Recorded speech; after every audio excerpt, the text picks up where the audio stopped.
Okay. I will have the talk in English. I'll tell you a bit about TLS, and it's nice that we just had to talk about DNSSEC, because I will have a couple of slides where I will tell you that I don't think DNSSEC is a good solution for anything. So, yeah, maybe we can have a controversial debate about that later. Yeah. Yeah. Okay. So. Last year on Easterhegg, I had a talk, how broken is TLS? This time I'm a bit more optimistic. I'm telling you, yeah, things are definitely improving. So we have a lot of problems, but there's stuff happening that's improving the situation definitely. And I think TLS is much safer today than it was some years ago. Why do we care about TLS at all? It's the most important crypto protocol on the internet. Yeah, it's what we use to secure our banking, our emails, or whatever. And TLS has been under attack in the recent years. We had things like the Beast attack, Crime attack, Lucky 13. Then we had things like Heartbleed and Berserk, which were not problems in TLS itself, but in implementations. And recently we had Poodle and Freak, and so there are a lot of attacks happening. So yeah, one of the biggest issues with TLS was always this thing with certificates. So when we have a web page we want to secure via HTTPS, it usually has some kind of certificate. What does that do? The certificate tells you this key for the encryption belongs to this web page or this domain name. So if you're going to Google, then the certificate tells you, yeah, this is really Google. This is not someone else. And how this is done is there are a number of certificate authorities. I think it's more than 100, and there are sub-certificates which are several hundred. And each of them can issue certificates for a certain domain. And this has problems all the time. Just the last 2 years, last year, ANSI, which is a French government-controlled CA, issued wrong certificates for Google. Then an Indian certificate authority issued wrong certificates for Google and Yahoo. Then we had this whole Superfish issue where there was a software pre-installed on Lenovo laptops that completely broke certificate validation. And then there was another software called PrivDoc, which came from, which was from a company that was founded by the CEO of Komodo and which also broke certificate validation. Then recently Microsoft had problems that someone registered a certificate for Live FE. Same thing happened for Access for All. And then just, I think it was a week ago, Google found some certificates by an Egyptian company. And the very latest news, which was 2 days ago and yesterday, that Google and Mozilla decided to throw CNIC out of the browser. So a bit more detail. So yeah, this is really the big problem is we have a large number of certificate authorities and they are all on the same level. So it doesn't really matter if your certificate authority is especially good.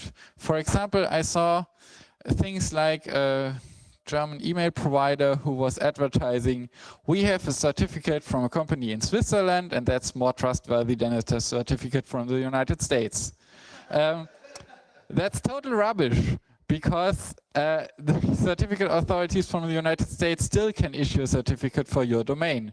So in general, the problem here is the lowest level of security in the CA system decides. Because if you have one certificate authority that does bad things, that creates a problem for the whole system. Yeah. This was the very latest example, CNIC. CNIC is a Chinese organization, which is, it's kind of an independent organization, but they are controlled by the Ministry of Information, so it's more or less government controlled. And they issued a sub-certificate that was also able to issue other certificates for an Egyptian telecommunication security company, whatever. And this Egyptian company used it for doing man-in-the-middle interception of TLS traffic. so they created live certificates for every web page that someone was viewing. They say they used it only internally. No one can check if that's true, but that's what they say. And Google noticed this because Google has some feature in the browser that does pinning for Google's own domains, and they alert Google if they see a wrong certificate for Google domains. So kind of they got caught doing this, which is clearly a violation of the rules for certificate authorities. And the very latest development here is that Google said that they will remove this CA, and Mozilla then one day later said the same. And they both said they can reapply to be included into the browsers, if they do certain things, if they increase the transparency. It is really a very new development because for a very long time it was kind of this frustrating thing. There are always problems with the certificate authorities and nothing happens. Like in 2011, there were many, many issues with Komodo, which is now the biggest CA of all. And there was a talk by Moxie Marlinspike, which is on YouTube. I suggest that you watch it if you're interested, where he says like, then all these things happened, but what happened to Komodo? Nothing. Like Komodo had not even, it didn't hurt their business. They could just continue. Then this other very recent problem that how do these certificate authorities check if the domain belongs to you? What they do these days often is they send you an email to an address like administrator, hostmaster, something like that. And then what can you do if someone offers you some kind of free mail service or mail forwarding service and you can register such an administrator name or hostmaster, then you can register a certificate. And Microsoft had a problem here. That someone was able to generate hostmaster at live.fi. So he was the hostmaster of the Finnish Microsoft Live website. Some days later, someone said, I created hostmaster at live.be, so the Belgium Microsoft Live webpage, and I did this 5 years ago, and I told Microsoft, and they never answered. So he had this email address for 5 years. Access for All had the same problem, and there are probably a lot of others. So if you offer some kind of email service where people can register a mail address, you must check that you don't allow these names. And these are in a standard. So there's the baseline requirements, which is kind of the standard for operating a certificate authority. So there's a fixed list of mail aliases that you have to disallow if you offer some kind of email service. Then another problem is revocation. Revocation means we have a certificate, we know that it's been hacked, the private key has been stolen, something like that, or Heartbleed, where we knew that people could extract keys. Then you want to somehow mark this certificate as invalid. And there are two technologies for it, is CRL and OCSP. CRL is a certificate authority, has a long list of revoked certificates. Obviously that doesn't scale because for example, after Cloudflare revoked all their certificates, the CRL list grew to several hundreds of megabytes. OCSP is the more modern standard where the certificate authority has a server where you send some kind of hash or ID from the certificate and it answers you, yeah, this certificate is still valid. The problem is the way the browsers implemented this in the past was if there was no answer from the OCSP server, because they are down all the time, the browser just accepted it still. So if you wanted to attack, if you had a bad certificate and you wanted to prevent the OCSP check from happening, you just had to prevent this connection. So it didn't really provide any real security. Google recently then decided, okay, if it doesn't provide security, we can switch it off. What Google and Firefox are now doing is that they're distributing some lists of high-profile revoked certificates centrally. So, but this doesn't scale. So this is only like if there's a bad certificate for Google.com, they will add it to their list. But if your personal web page, you want to revoke your certificate, you have no way to revoke it in a working way. And there's a technology called OCSP stapling, which where the idea is that the web server can cache the OCSP reply and send it in the TLS handshake. That makes this whole thing a bit more reliable. The problem is you need to indicate to the client somehow that you use this technology, and he has to check that you're using it, because if you have a soft fail mode, it's the same. Then an attacker can just not send this OCSP stapling, and it will not help. There's a draft that you can indicate in the certificate that this certificate must be checked with OCSP stapling, but that's just a draft right now. And one problem I noticed recently is that the implementation of Apache of OCSP stapling is really bad. Like if the OCSP server is not available, then Apache will not use the old OCSP reply if it's older than an hour. So the whole point of OCSP stapling is a bit, it doesn't really work in Apache right now. Yeah, but you cannot configure it in a sane way. We can talk about that later, but yeah. Yeah. Is there a question or? Oh, okay. And then we recently had some attention for this issue of man-in-the-middle proxies. So basically, if you have HTTPS, then some people have a problem because they want to maybe censor things, do some youth protection, or do some filtering in some kind. And this doesn't work if your connection is end-to-end encrypted. So what they are doing is that they're installing a root certificate in the browser and generate on the fly certificates for each web page.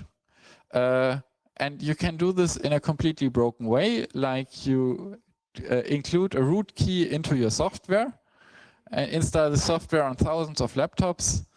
This is what Lenovo did. Of course, what you can do is you can extract this root key, and then you have a man-in-the-middle attack for all these Lenovo laptops. That was Superfish. And then it was also found out that there's a way to circumvent this Superfish check. It was completely broken. Then there was another software, and that's I found that. So there was a thread on Hacker News where someone said, there's this priv.doc, and is this like Superfish? And I had a look at it and said, oh no, it's worse than Superfish, because it completely disables verification of certificates. And what was interesting was that this software had some connection to Komodo, which is a big certificate authority. And several antivirus applications are doing this kind of interception. For example, Avira does it by default. It's not completely broken, so it's not like Superfish or priv.doc, but it's still all antivirus applications I checked decrease in some kind the TLS security. So they don't verify the certificates in a really modern, sane way. But this is not directly a problem of the CAs or TLS. If you install software on your local system that does bad things, then there's nothing the protocol can do against that. So if you have some kind of badware, I don't know, malware or whatever on your system, there's nothing you can do in the protocol. And in general, I think not only should you be careful if you implement something like this, but I think it's generally a bad idea to intercept TLS traffic in that way. If you want to do filtering, then do it on the client and do it in the browser after the encryption. But filtering on the TLS stream is generally a bad idea. Wrong direction. Yeah. So, and now it's very easy to say, yeah, this whole CA thing is broken. A lot of people like to do that. The problem is, what's our alternative? And like I very often have discussions where people say, yeah, this whole CA thing is bad. It's all corrupt. It's broken, which is true. But then they say, okay, then I don't use HTTPS at all. Then they use unencrypted HTTP. There's like, I don't know, there's a German hacker organization which does kind of argue like this. Yeah. And one thing to keep in mind is with all these downsides, the CA system has one upside. It's a working system that's very usable. Like you can tell your users there's a green lock, and if the green lock is there, then it's secure. That's like people can understand. Huh?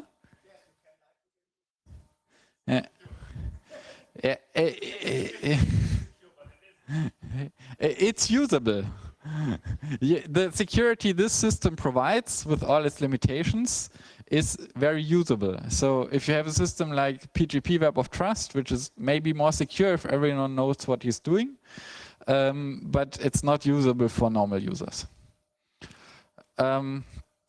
Yeah, and yeah, one of the things that's very often proposed is Dane. We heard about this before. Like it's like for DNSSEC, you have used the DNS system to distribute your certificates. I have to tell you something. Dane won't provide you any security today because nobody's checking these records, and it's very uncertain if it will ever do anything useful. And I'm surprised because there are other alternatives or improvements of the CA system that are much less popular. For example, I often write articles about TLS issues, and very often when I write something about CAs, the first comment is, we need Dane. Yeah. So what's the problem with DNSSEC? I think the major problem with DNSSEC is really the complexity of the deployment. Like if you want to have a secure DNSSEC, you need many pieces to come together. Like you need that root is signed, okay, that's done. You need that your top level domain is signed. That's, I think, 2/3. But if you have some of these fancy new domains, I don't know, dot your company name or dot, I don't know what they are, then you may have problems. Or if you live in a country where your domain provider says we're not interested in DNSSEC, you can just not deploy it without changing your domain name. Then you need a domain broker that supports it. Like for example, some time ago when I still believed that DNSSEC was something interesting, I asked my domain provider if I can have DNSSEC, and they always said, yeah, no, not yet, we're not done with that yet. So one of the problems is you are relying on other people to do something. You cannot, depending who you are, you cannot really deploy it yourself without the help of others. And then, yeah, you need your DNS server to, yeah, question? I think there is some alternative way that does not depend on the hierarchy. Yeah, I think there's some workaround. DLV is this, right? Where you have some, but yeah. Yeah, but that's working right now. We can have the discussion later, okay? And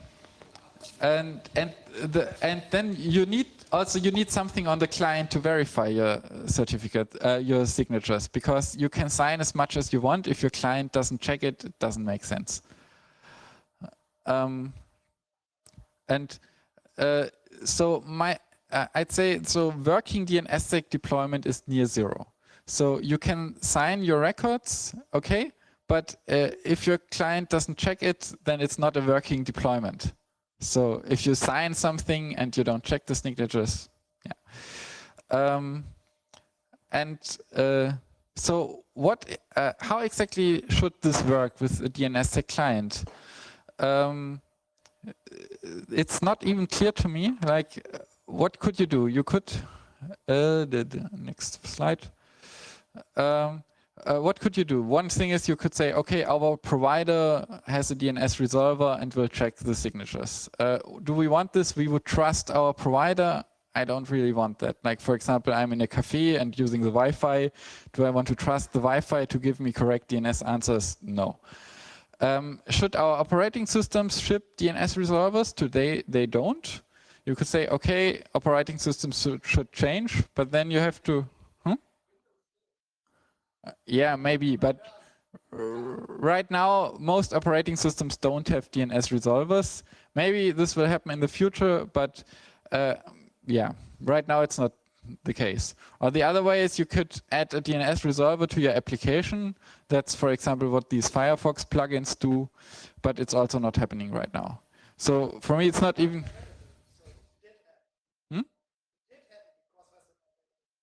Yeah, there's an available plugin, but how many people have it installed? It's probably like below 1%. So, and to me, it's not even clear how you want to deploy DNSSEC on a client. Yeah, and there are some more problems. Like there's generally with DNS, there's this issue with reflection attacks. So the idea is DNS is UDP and it doesn't verify your sender IP. So you can send a packet to a DNS server with a wrong sender IP and it will send the answer to someone else. And if the answer is bigger, then you can use this for a DDoS attack. And DNSSEC has very large records, so you have much better DDoS attacks through DNS reflection. This can be fixed. Like you can say, if the answer is too big, then I will not answer on UDP. I will send a TC flag and answer on TCP. The question is, do people do this in the real world? And I recently had a discussion with someone where I said, yeah, DNSSEC, there's this reflection problem. And he said, yeah, but you can fix this with this sending only over TCP. And I said, yeah, okay, that's nice that you can do that, but your DNS server doesn't do it. So, yeah. Then we have a lot of bad crypto. Like there are a lot of 1024-bit RSA keys in the DNSSEC system right now. You could use longer keys, or you can use elliptic curves, which somehow also helps against this reflection problem, because then you have shorter signatures. But mostly, that's right now you have a lot of crypto that is not really up to date. Yeah, and then what I also find a very big issue is that essentially you're delegating your trust to the top level domains, which are nation states. Like, for example, if you have a Chinese domain name, then CNNIC, the CA that was recently removed from the browsers, is responsible for the domain names. And you cannot revoke trust from a nation state, at least not easily. So, I will come to that. Next slide.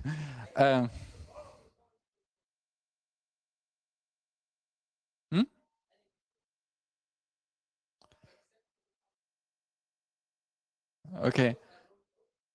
Yeah, I know. But can we have the discussion later and only questions if you don't understand anything now? Okay? Yeah.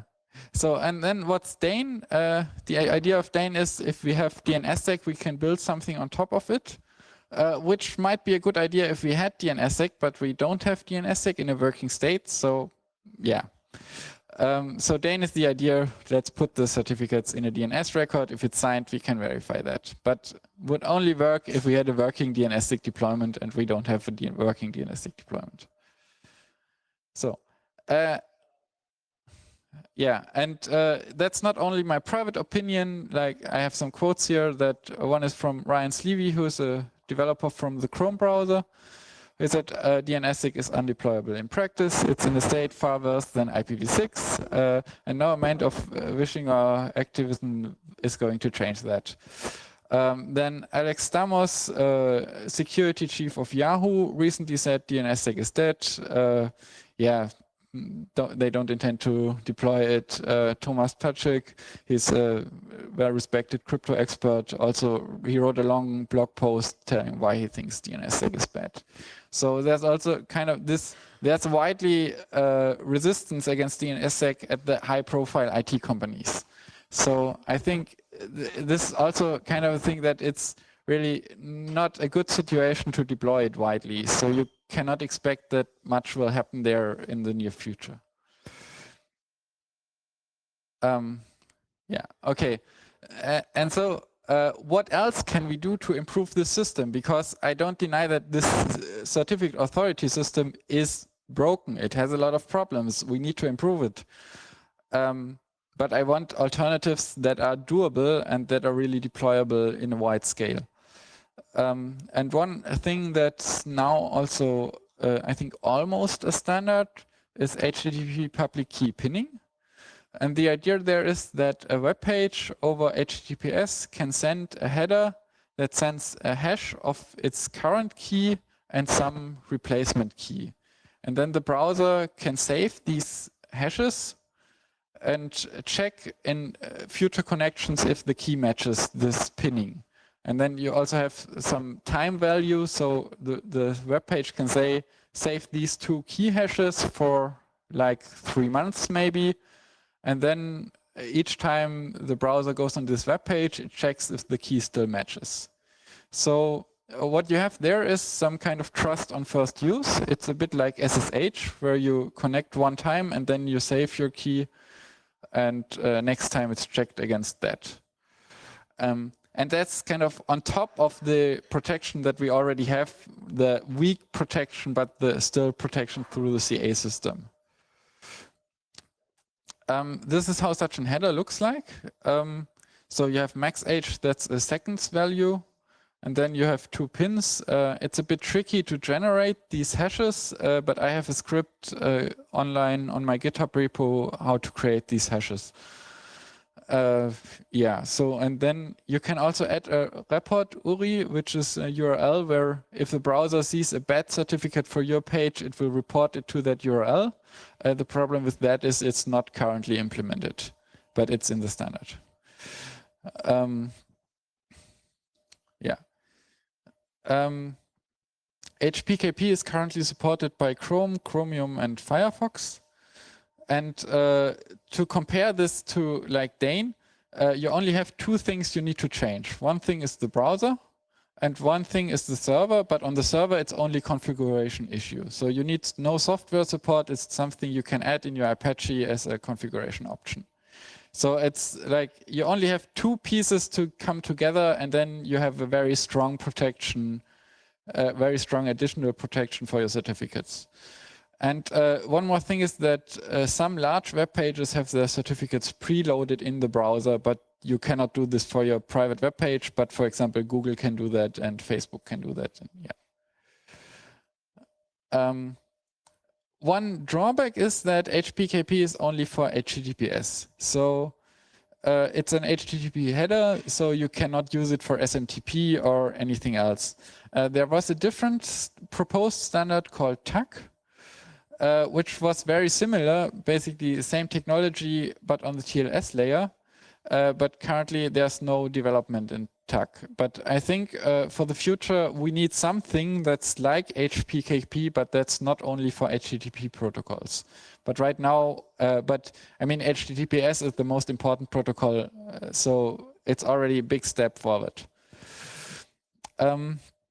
But one warning, HPKP provides a lot of protection, but it can be dangerous because if you add 2 keys and then you lose these 2 keys, then you have locked out your users.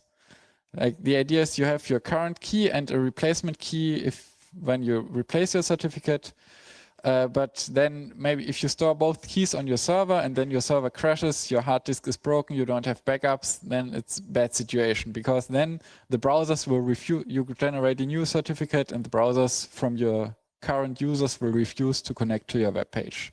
So you need to be careful with that. You need some kind of key management. You should like have your keys on a encrypted external hard disk that you store somewhere or something like that. You need to be careful and you should understand what you're doing. Like I say, HPKP is a very strong technology, but you should know what you're doing when you're deploying it. Yeah. And the other thing that's currently proposed to strengthen this CA system is certificate transparency. And this is a bit like Bitcoin, that you have a lock that's add-only lock. So it's a log file, it's a public lock that everyone can see and everyone can check out what's in this lock. And through some kind of cryptographic hashing, it's guaranteed that once something is in, and if other people are checking that this lock is operating correctly, then you cannot fake entries or change entries that are already in the lock. And the idea is, let's just have a public log of all certificates. So if there are some bad certificates, then at least you can see it. Like you can go to the log and check, are there any certificates for my web page? And are there any certificates for my web page that I don't know? Because then something strange is happening. Yeah. Certificate transparency will, like OCSP, run in some soft fail mode because you have to expect that these logs can be down, can be not available. But yeah, the idea is then the browser can later contact the log, and it makes it really very hard to hide if you're doing an attack with rogue certificates. So, Google currently plans to require certificate transparency for new extended validation certificates and on the long term for all certificates. And how this works is then you have some kind of proof in your certificate that I sent this to a log before I issued this certificate. So you have some kind of pre-certificate that you send to the log, and then you get some confirmation, yeah, you send it to us, here's a cryptographic proof that you send it to this log. And right now, I'm currently looking for a certificate authority that will give me such a certificate with such a proof. I think there's one, but they are too expensive. That's, yeah, I want a wildcard cert and they want like $500 or something like that. Yeah. And then one development is that, like in the past, it was often, oh, it's so expensive to get these certificates. And there's since a few years Start SSL, which is issuing free certificates. Right now, they say only for non-commercial use. And it's for 1 year. And there was some criticism because Start SSL does not revoke certificates for free. So you can get the certificate for free, but if you want to say, okay, now this certificate is invalid, you have to pay for it. And especially after Heartbleed, this was a problem because people were saying, okay, we should revoke all certificates because due to Heartbleed, people could have extracted our private keys. And they still said, yeah, you have to pay for that. There's now a new Chinese certificate authority called WoSign, and they offer you free certificates for 2 years. And I also read that they offer free revocation. So, yeah. And also, maybe interesting, at Start SSL, they always add your main domain to the certificate. So, for example, I had a domain which was a subdomain. I wanted a certificate for it, but I didn't trust that server that much as I trust my main servers. So I didn't want to put a certificate for my main domain on this less trusted server. So there you can get so at WoSign you can also get a certificate just for a subdomain, but that's a minor thing. And then there's an initiative which is mostly by EFF and Mozilla. They want to create a new certificate authority that makes it super easy to secure your sites, and that will hopefully start in summer, which is Let's Encrypt. And they want to make certificates free and for everyone and with all the features and as easy as possible. Yeah. Just a quick comment, I think they need help for Nginx. Okay, the comment was Let's Encrypt needs help for Nginx, but yeah. But that's kind of the bonus feature that you have it automatically in all the servers. But we will have a certificate authority which has also strong connections to kind of the community, the free software community, and also kind of the hacker community with EFF in that will issue free certificates. Yeah, okay, so that's it for certificate authorities. And now let's talk a bit about the crypto in TLS. So you may know with TLS, you always have these ciphers, like you have a list of cipher suites that your server supports. And here's a comment from Adam Langley, who's a Google developer, who said, this seems like a good moment to reiterate that everything less than TLS 1.2 with an AEID cipher suite is cryptographically broken. So only the very latest standard and only one algorithm in this very latest standards can really be considered secure these days. And I will explain why. This is how such a cipher suite looks. Like here's ECDHE, RSA, AES 128, GCM, SHA 256. So there's a lot of information in it. The first ECDHE is the key exchange, an elliptic curve exchange. RSA is the public key algorithm. Then we have a symmetric algorithm, AES, and then we have a kind of block mode, is it called, GCM, and a hash function. And here's also an example for a very bad cipher, an export cipher. Export ciphers are from the 1990s, where the United States had some law that strong cryptography is not allowed to be exported into other countries. So they created weak cryptography for international market. And it's using RC2, CBC, and MD5. Yeah, and in general, we have three things. We have a public key algorithm, a key exchange, and a symmetric algorithm.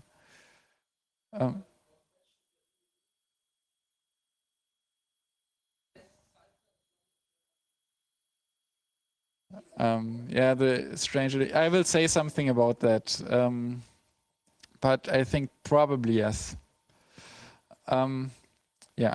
So for the public key algorithms, which is also what's in your certificate, so a certificate contains some public key, and there are three algorithms in the standard. That's RSA, DSA, and ECDSA. RSA is what you're normally using, like, I don't know, more than 90% of the internet. DSA is not used by anyone.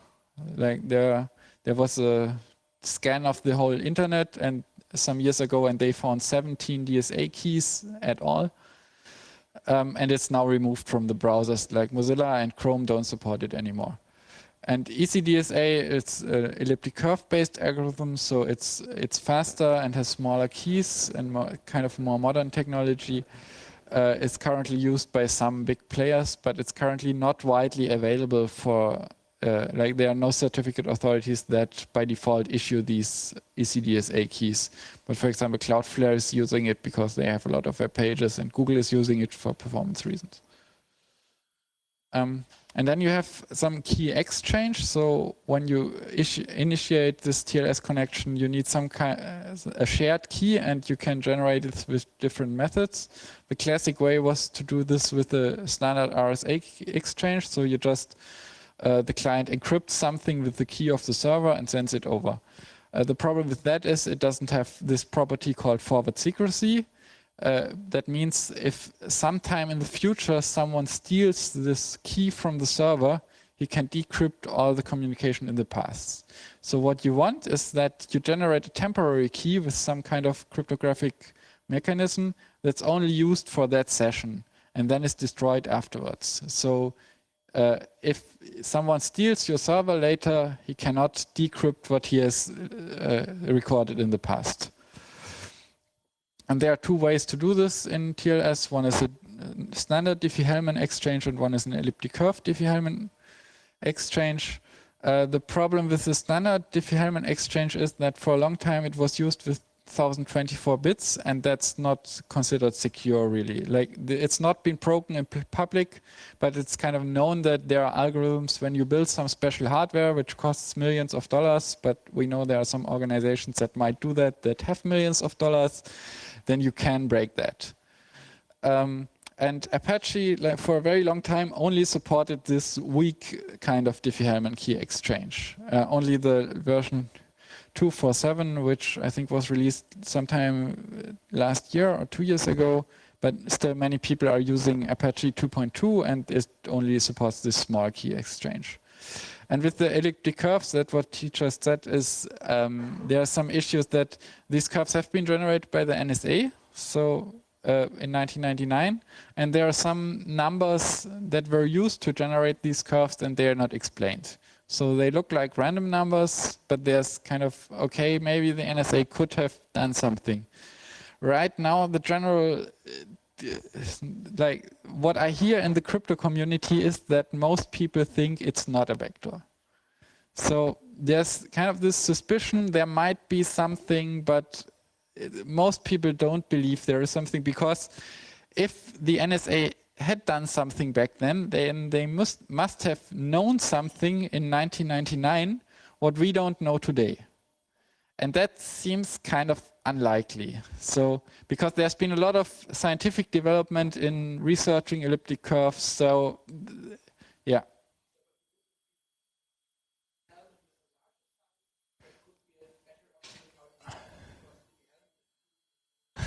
I asked this question to some high-profile cryptographers, and they didn't give me a clear answer. Yeah, so I won't make a statement which one is better, but yeah. In general, I think if you use a Diffie-Hellman with a reasonable size, or you use an elliptic curve Diffie-Hellman, then it's probably secure against all reasonable attackers. Yeah, that's the best I can tell right now.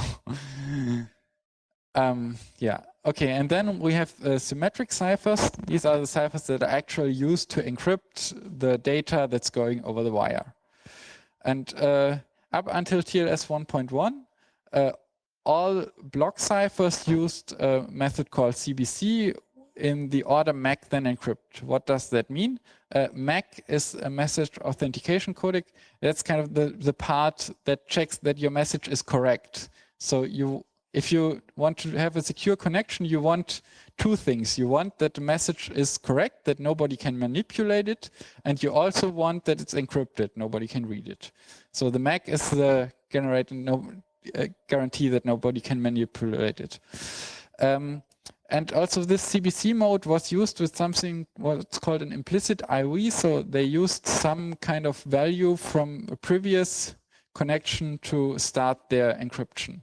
And this, there was an attack against it. This was the Beast attack. It's not really practical, like you need to generate lots of TLS connections, but it tells you that this is not really a very secure technology. And this, it was already known and it was fixed in TLS 1.1, but TLS 1.0 was still used a lot when this Beast attack came out. And then there's another problem if an attacker can separate if the MAC fails or the padding fails. So what you're doing is you have a message with the MAC and then a padding, and then you encrypt the thing. And if the attacker can separate different kinds of errors that can happening on the server decoding side, then he can use this for an attack. And the first thing was the padding oracle attack, because originally TLS implementations would just send different error messages. So you just could send manipulated packets and see from the error message what kind of error happened.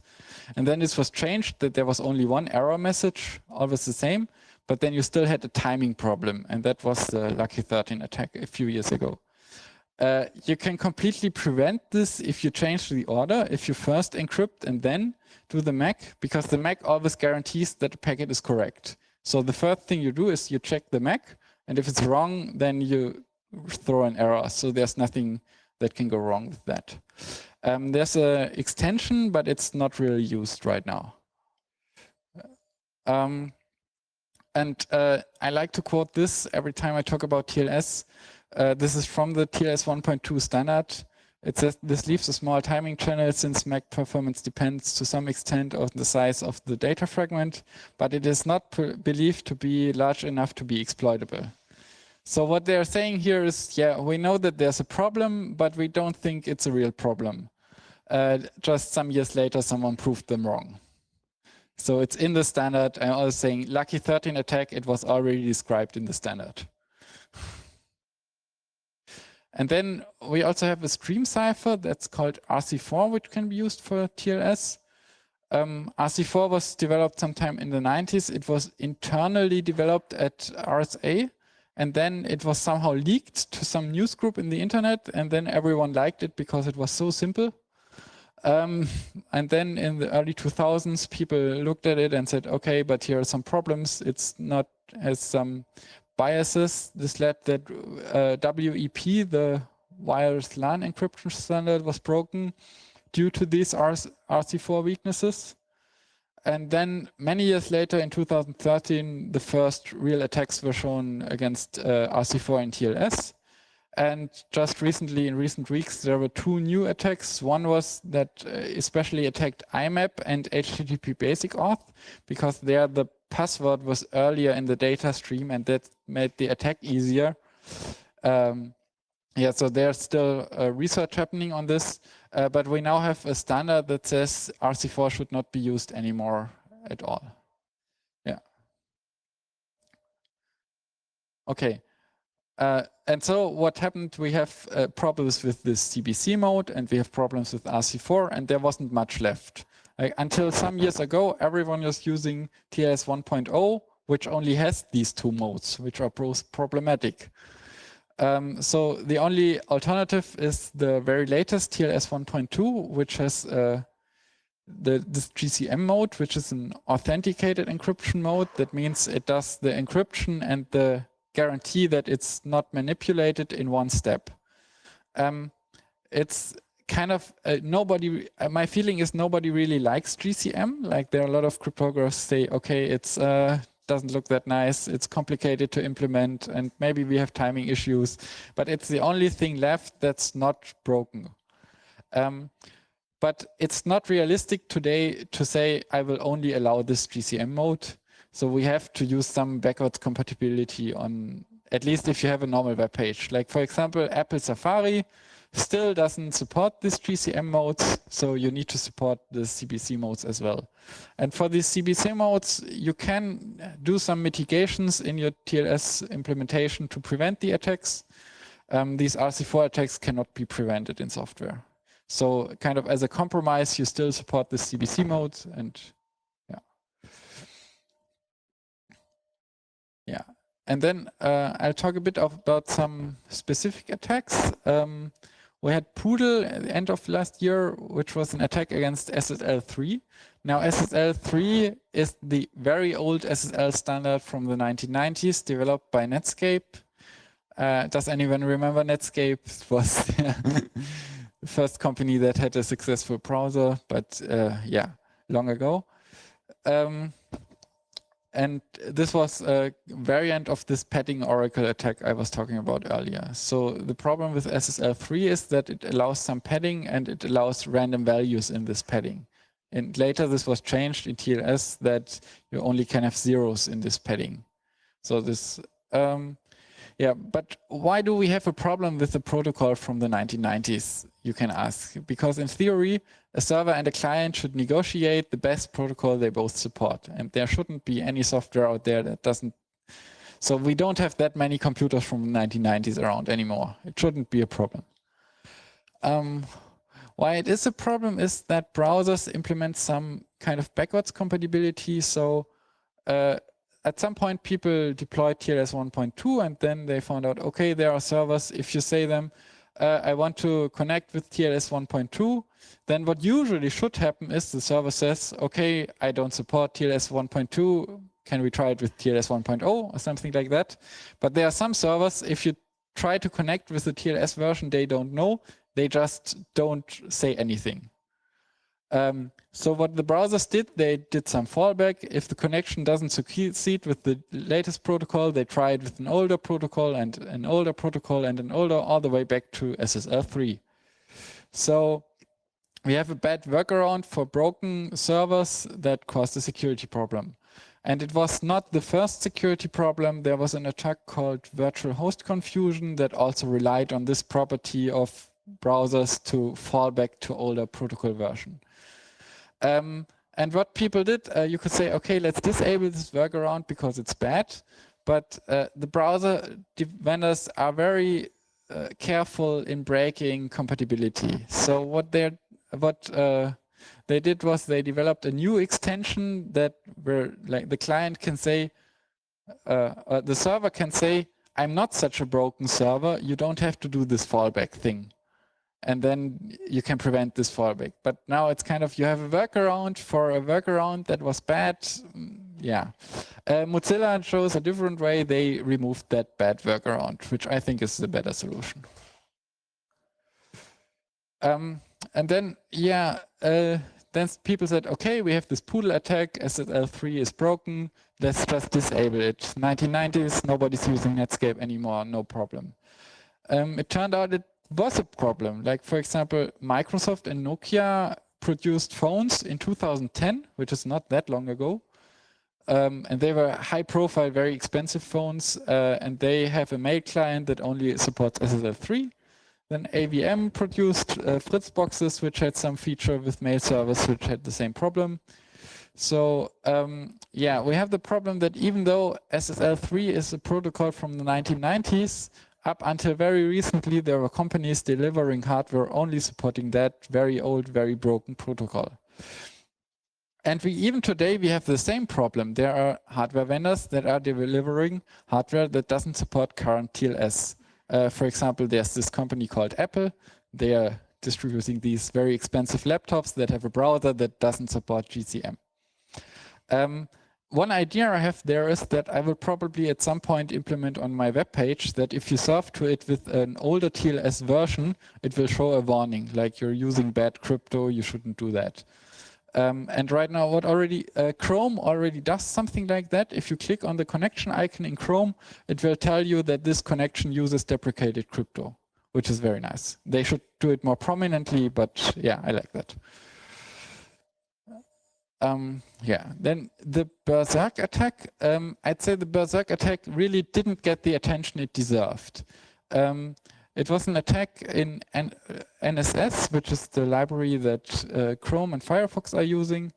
And it was released at the same day as Shell Shock. So this really took the attention away that it deserved, I think.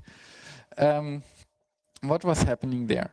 In 2006, a cryptographer called Daniel Bleichenbacher found an attack which affected PGP mainly and GNU-PG and also some other crypto implementations in RSA. So what the old RSA standard looks like is here what you have with RSA PKCS1 1.5, that you have a 0, a 1, and then some padding with FF values, and then an ASNN encoding of the hash algorithm. So like, let's say you use SHA-1, then it's the ID of SHA-1 encoded in something called ASN1, and then the hash itself. And this is later signed. And the original attack was that he found out that some implementations would just check the padding, check this ASN1, and then check the hash and don't look what's after it. So you could have some rubbish after the hash and the implementation would ignore it. And with some math, he could use that to forge signatures. It's sometimes a bit confusing because Daniel Bleichenbacher created 2 attacks. One was against RSA encryption, which was in 1998. And both attacks are what I would call kind of zombie attacks because they keep reappearing here and there. We found a new Bleichenbacher attack in, like, for example, last year in Java, someone found that there was a new variant of this Bleichenbacher encryption attack. But Berserk was a new variant of the signature attack because someone found out, okay, this ASN1 encoding is ambiguous. So there are different ways you can encode this hash value for this ASN1 string, and this could be exploited for an attack. This only works with the old RSA standard, which there was a new RSA standard in 2002, but it's mainly not used right now. Like TLS, you must use this old standard. I hope with TLS 1.3 this will change, but right now we're stuck with this old standard. And it only works if you're using a very small exponent. Like if you use an exponent of 3, that's some kind of math value that's used in the RSA algorithm. And so it's suggested that you don't use these very small values there. You can use a value that's, yeah. So if you use something like, I don't know, 15 or 17, then you don't have this problem. And the suggested value is 65,537, I think. Not 1, no. If you use 1, then the RSA operation does nothing. Yeah. But the problem was that the browser still ship CA certificates with this small value. And so you could exploit this attack last year. Yeah. Then some other attacks in short, so you have heard of them. There was a crime and the breach attacks that attacked the compression. So due to the compression, you could get some information about the encrypted data. So for TLS compression, the general recommendation is just turn it off because nobody uses it anyway. But there's also HTTP compression. There's a bit trickier. Like if you're using protection for CSRF and things like that, you have to keep that in mind. And there are some countermeasures, but it's really kind of an ugly attack because it's hard to defend against. Then there was a CCS injection attack, which was also against OpenSSL, which came out relatively quickly after Heartbleed, which was an issue in the state machine of OpenSSL. So OpenSSL had some kind of state where in the connection we are, and you could confuse that state by sending a message that it didn't expect. Then there was triple handshake attack, which was a very complicated thing, but it only affected client certificates, and that's not used by many people, so it wasn't a big issue. And then there was this virtual host confusion attack, which was that there are two ways to indicate to the server like what host it is. So if you connect to Google, you get a certificate for Google.com, and you indicate in your TLS handshake that you want to connect to Google.com, and you get and you indicate in the HTTP request that also that you want to connect to Google.com. And this attack trickily exploited if there are different values for both, and it could be used for some attacks. And cookie clutter was the idea if you have cookie and you can truncate the connection at a specific point, then you can change the meaning of the cookie, which was also an interesting thing. And Smack and Freak, that was very recently, was also issues with the state machine, and especially OpenSSL could be tricked into one of these old export modes. And these, we talked about it earlier, like in the 1990s, you had especially weak crypto due to US export regulations, and then you could attack that old export cipher. And other browsers. Now, what we have right now, many of the features I told you about, like key pinning or certificate transparency, mostly they come from Google, and Chrome implements them first. Firefox usually follows sometime later, and Internet Explorer and Safari are very much behind in terms of TLS security. Like for example, Internet Explorer doesn't even support HSTS, which is, I think, a very basic feature these days. No key pinning, has no downgrade protection. Safari doesn't support GCM, which is the only really non-broken cipher right now, and also no key pinning, no downgrade protection. And what's even worse are these alternative browsers on Linux. Like for example, KDE has its own browser, Conqueror. GNOME has its own browser, Epiphany, and they basically don't have really security. Like they lack very basic security features that you want, and they also usually use WebKit in versions that have known vulnerabilities. So I think the only reason they are not owned all the time is because almost nobody uses them. But I would strongly suggest that if you want to have a secure browser, don't use any of these alternative Linux browsers, because I'm not aware of any of them that has a reasonable security management. Yeah, and implementations. Right now, I'm sometimes getting a bit angry if people bash OpenSSL all the time, because I mean, yeah, there was Heartbleed and there were a lot of issues, but it's really getting better. If you look at the release notes of OpenSSL right now, the issues they find are really kind of obscure things, and you see, okay, a lot of people are looking at this and they are really fixing things.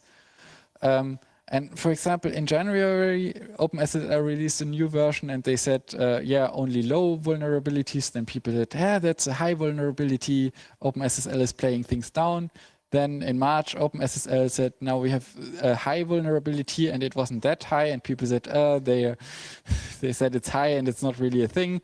So it's really kind of, everyone likes to bash OpenSSL. We tend to forget that, like I said, NSS had severe issues. The Windows SSL implementation had a remote code execution issue.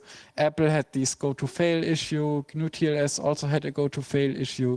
So basically all major SSL implementations had issues in the past years.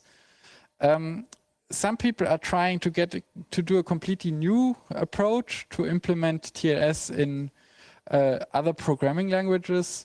One is MITLS. They are using F#, which is a somewhat obscure programming language, and what they are doing, they have a formally verified TLS implementation.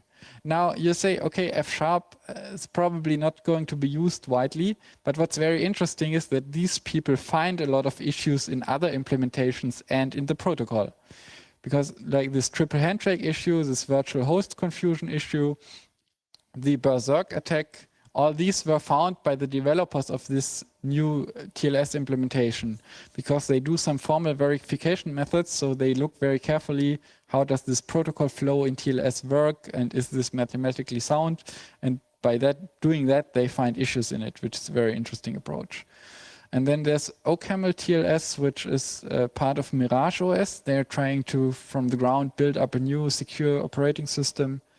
And like what these people are also trying to do, like a lot of these errors in OpenSSL and others are C programming errors. Like you have memory corruption issues, and these can be prevented by using safer programming languages. But none of these is really ready for prime time yet, but it's very interesting development. Okay, then lately there's been a lot of push to say, okay, let's use HTTPS everywhere. Let's just make it the default. Yeah, Cloudflare said we will enable HTTPS for all our domains, and Cloudflare is really a big provider, big content delivery network. They have a lot of domains. They're using ECDSA certificates because it's faster, and yeah, and they're using SNI, which is technology to use more than one certificate on one IP address. Because in original SSL, it wasn't possible. You always had only one certificate per IP. And this extension is not supported by all the old browsers. It's no problem with modern browsers, but for example, if you have an Android 2, then it doesn't support SNI. And Google has plans to mark HTTP as insecure in Chrome. So they want to have some kind of red sign in the toolbar that indicates this is not a secure connection. And they are also pushing it by saying, okay, HTTPS web pages get a better search engine rank. Now, when I discuss this with people, I often get counter arguments. People say, yeah, I want to continue to use HTTP unencrypted. One of the arguments is performance. And performance, I'd say that's mostly an urban legend. Like the performance issue of TLS is really, really small. You have, of course, you need to do the crypto and it's math and your CPU has to do it, but it really usually just doesn't matter. It's like, and here's a quote from Adam Langley. When they changed Gmail, he said they basically didn't notice. They didn't need any new hardware. It was barely noticeable. So for most people, I would say if they enable HTTPS on their web page, they won't notice it in the load of their servers. Then people say, okay, we don't need this if we only read web pages because it's public information. I'm going to a blog, don't need HTTPS. Now, recently I was in Brussels at the train station and they have free Wi-Fi.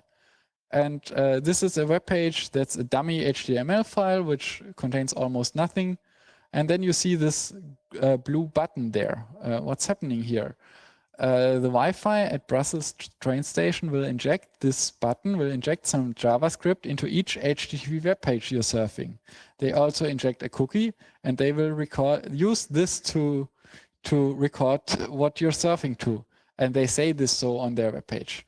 And also there are things like recently was a thread on Stack Overflow where someone said, I had this idea, I have a cafe and I could change the banners on the web pages people surf to with my own banners. So I earn money from, yeah.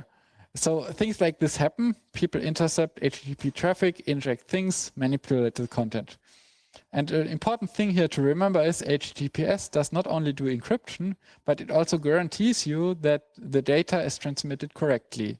So it gives you a guarantee that the web page you're seeing is really the web page that got sent from the server and is not something changed in between. And I think this is a good thing for just about every web page because you want to have your information that you're getting from the internet in a reliable way. Then some people say, okay, I will encrypt my login, but I don't need it for the whole web page. This is completely insecure. Like Amazon is doing it, eBay is doing it, the popular ones, because then you can do what's called an SSL stripping attack. So if you transmit a login form on HTTP unencrypted, that then does a login secure, then the attacker can just change the login form.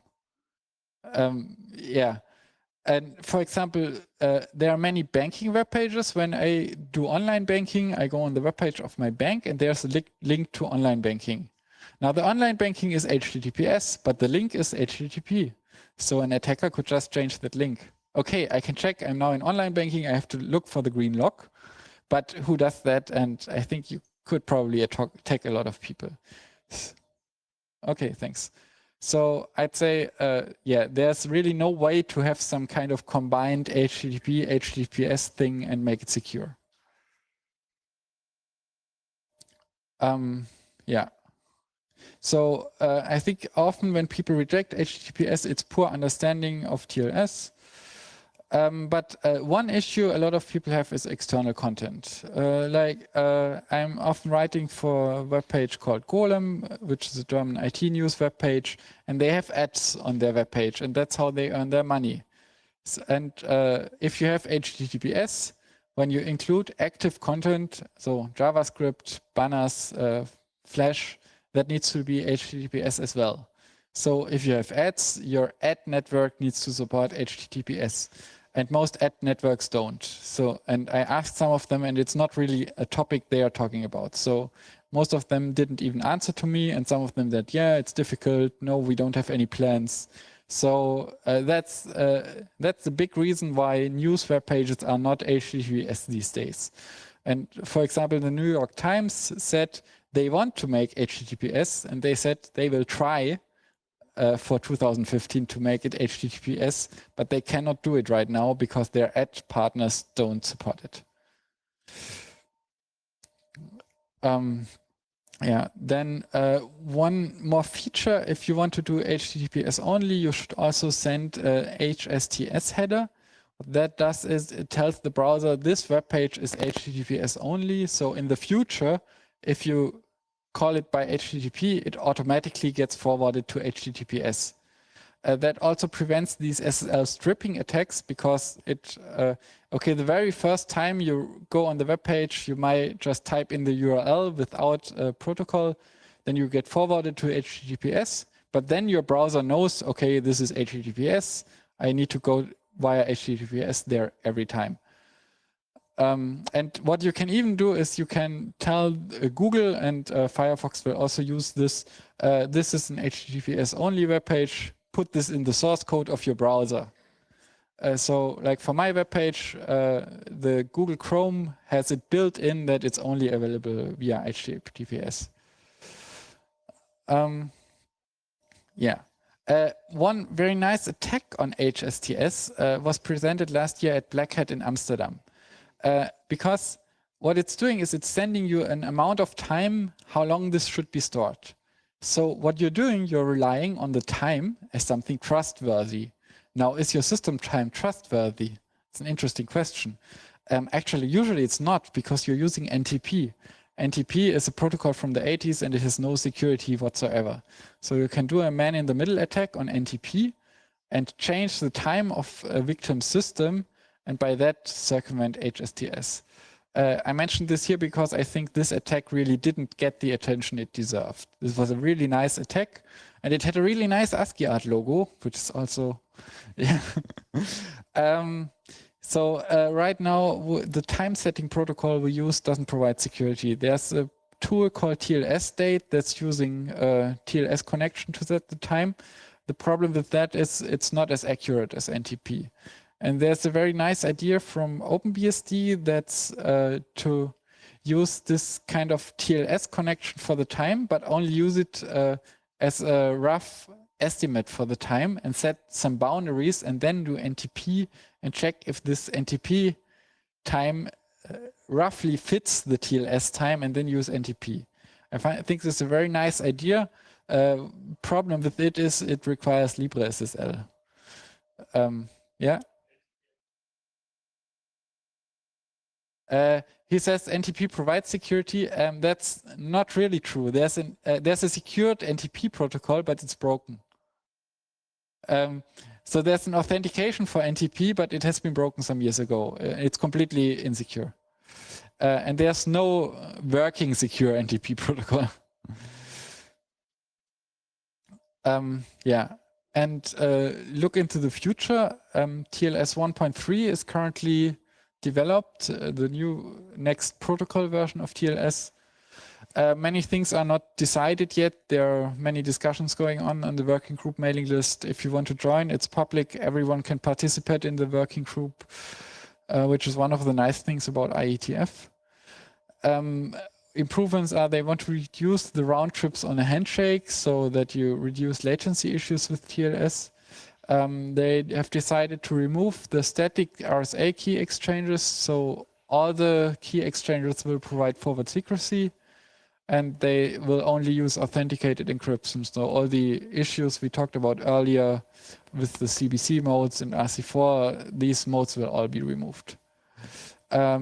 And one thing is that we will have a new elliptic curve. It's this curve 25519, which is developed by Dan Bernstein, and which is really a reaction to these issues that the NIST curves some people think are not trustworthy, but it's also that they're considered more secure because it's easier to implement them in a timing safe way, and some theoretical attacks that could be issued against these older curves are not possible with this new curve.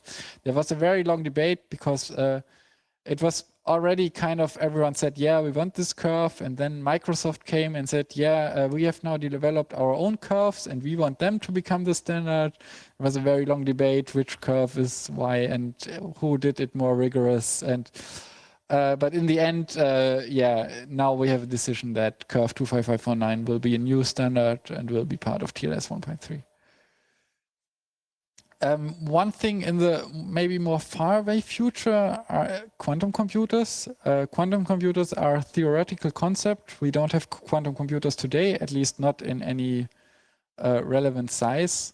And if you have a quantum computer, you can break all public key encryption algorithms that are used today. So RSA is broken, elliptic curves are broken, DSA is broken, Diffie-Hellman is broken, everything. There's some development going on algorithms that are resistant against quantum computers. One is called Sphinx, which is a signature algorithm.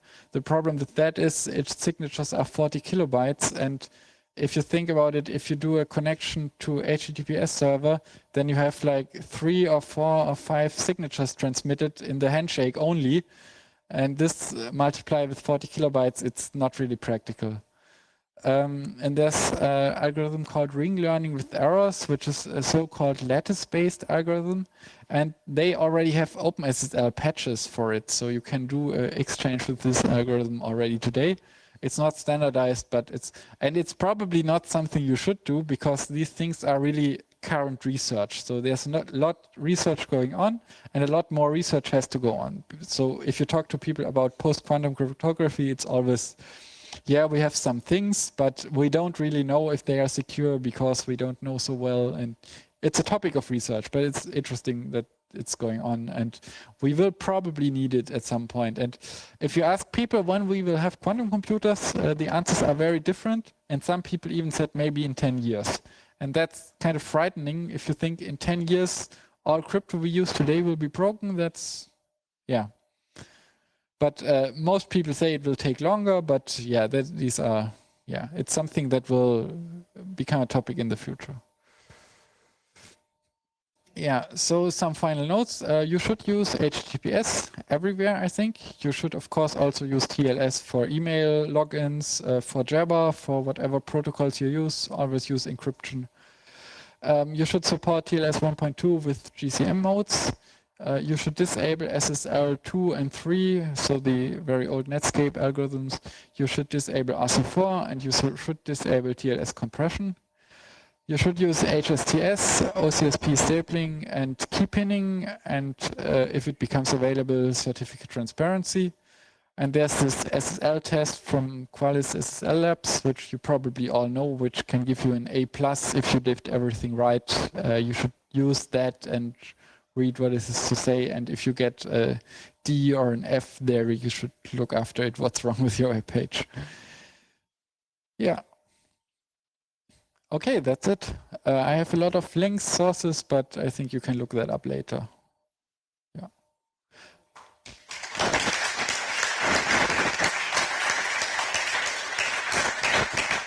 Yeah. Questions, discussion. Do you think DNSSEC is still the thing? Two short questions. Can you say something about GCM weak keys? And second question is some more quick MAC algorithm in newer OpenSSL or newer TLS standard? I don't know what you mean with GCM weak keys. There was a paper some time ago. Okay, then I don't know that. Okay. There's also a new algorithm called Cha-Cha-20 with the block mode poly 1305, which is also by Dan Bernstein, which is very fast in software. Like if you have no AES acceleration, then this Cha-Cha algorithm is faster. And it's been like there's been a competition on stream ciphers, and algorithm called Salsa was the winner, and Cha-Cha is a variant of Salsa. And this can already be used in TLS. It's not standardized, but Google is already using it. Cloudflare is using it. So I think OpenSSL, there are patches, but it's not part of the main code. But I think this Cha-Cha algorithm is something that is very popular and will probably be used in the future a lot. Yeah, also two questions. There was a paper released by Ferguson in '99, Microsoft cryptograph, about weak keys in GCM, as he said, and I guess it's not checked in the actual OpenSSL implementation if okay, that sounds interesting. I should look at that. We can talk later about it. Okay. Yeah. And the other thing, with your HP KP, I guess it's also a deployment problem. If you see every webmaster has to implement that, this will not really happen in the real world. So. Yeah, but I mean, I can implement it and I can be protected. Yeah, but if you go, I don't know, to some e-commerce shop or I don't know, then it's still a problem. Yeah, okay, it's a problem, but it has to be deployed to be used, of course. And it's the same problem as with DNSSEC. Then. But it's easier to deploy than DNSSEC. But it's centralized, or other people do it for you, not every website provider has to do that. And if I look at some banking websites, they still supported RC4 for over years and years. Yeah. I mean, there's a joke like, I won't buy products from you because you use RC4. Oh, it's because of mobile. We will talk later. Yeah. Stuff like that. That's still a problem. So. Yeah. Yeah, I mean, of course, you need to deploy the better technologies to use them. But I mean, right now, my web page has HPKP. And right now, browsers can use that to check the certificate. So it already improves my security right now, today. Okay, but still a deployment problem. So as you said, or of course, yeah. Okay, but that's other discussion.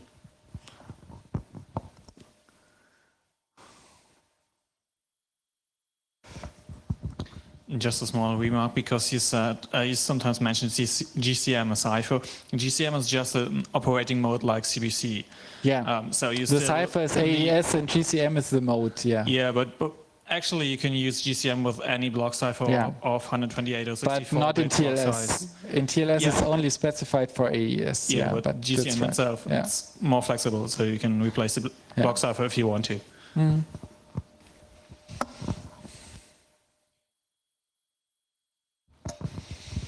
I think there have been privacy issues with OCSP stapling and multiple chain certificate authorities. So if I have intermediate certs, they would still use OCSP directly, so the server can see what I'm referring to.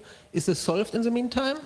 What privacy issues with OCSP stapling? OCSP is basically a problem with privacy, and so you have stapling, so you provide the stapling and the server doesn't get connected. And I think for intermediate certs, there was a problem that you couldn't staple the intermediate cert. So is this solved? Okay, I'm not aware of that. But do the browsers check the intermediate all the time? If it uses OCSP, they have to. If it uses a CRL, it doesn't have. But if it uses a CRL, it's... I think the browsers don't use OCSP for the intermediates. They only use centralized, but I'm not sure about that. The certificate specifies what your verification point is, if it's OCSP. Yeah, but they can ignore it. Okay, they can ignore it. Okay, I think that's what they're doing. So, but you don't think, it's not a known problem for you currently. So if I have OCSP stapling, it should be privacy safe. it provides more privacy than standard OCSP. Okay, yeah, that's for so sure. Okay. maybe there's still an issue, but I would have to look into that. I don't know it.